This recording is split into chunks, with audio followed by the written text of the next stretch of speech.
Annika Wallgren på brapresenter.nu.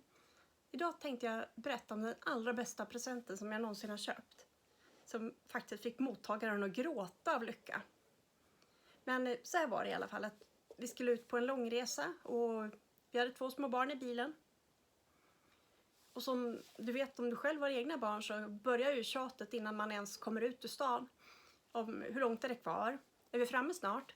Och de har 50 mil kvar att åka. Så jag tänkte köpa dem någon present som kunde sysselsätta dem där i baksätet.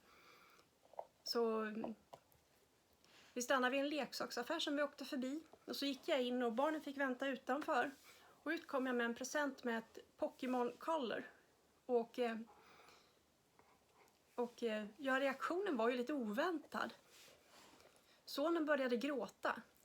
Och då tänkte jag först att jag kanske hade köpt fel present och att det kanske inte var vad han ville ha. Men presenten var synligen så bra så att han grät utav lycka. Och ja, det var den bästa presenten jag köpt till någon.